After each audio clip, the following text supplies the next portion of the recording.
Part D, describe 4 requirements for affixation of the common seal of a company. This question we did it.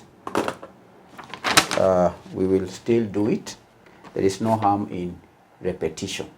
In fact, we learn through repetition. So we are going to answer the question, though we may have done it in another paper. D, describe 4 requirements.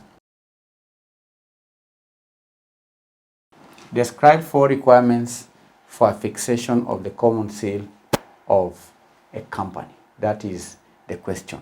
Describe 4 requirements for affixation of the common seal of a company.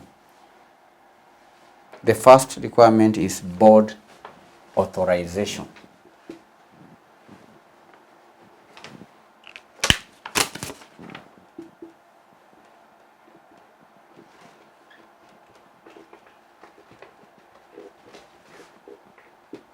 Board authorization.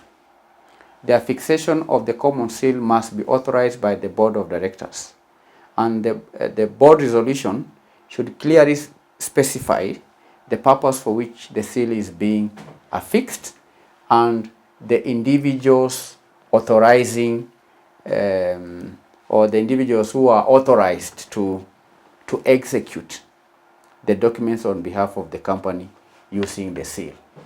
Board authorization. Number 2, proper execution.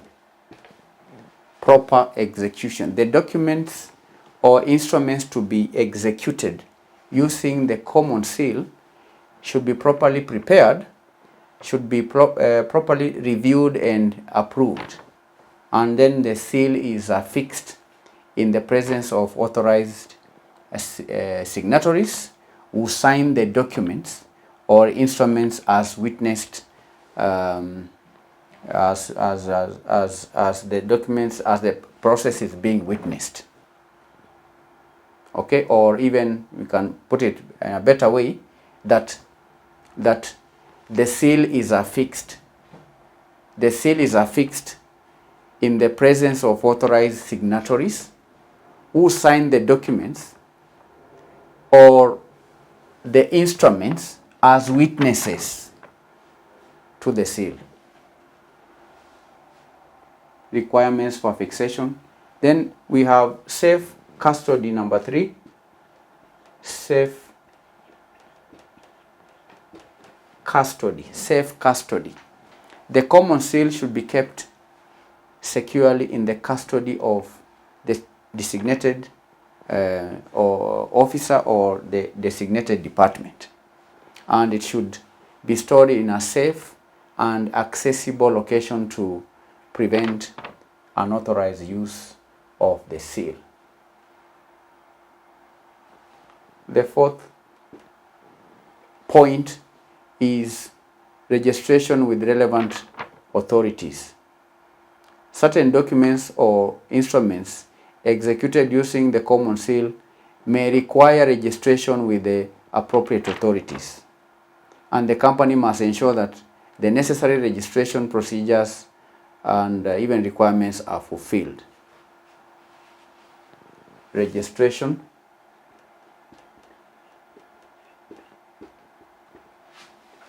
with relevant authorities.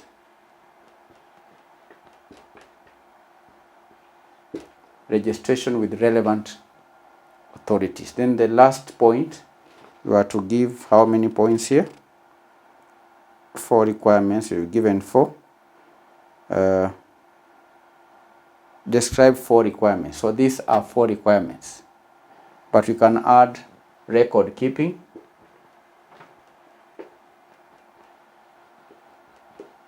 as the other point. A record of all documents or instruments executed using the company seal should be maintained by the company.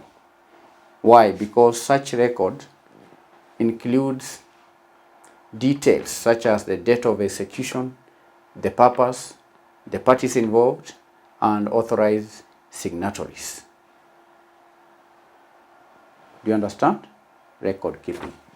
Requirements for affixation. So any 4 requirements would earn the candidate the 4 marks. 1, 2, 3, 4, 5. Any 4 marks. So that is the solution to the August 2022 question 3. The subject is meetings, compliance, and administration. Thank you for attending the lesson. We are going to answer question number 4 in our next lesson. Bye-bye.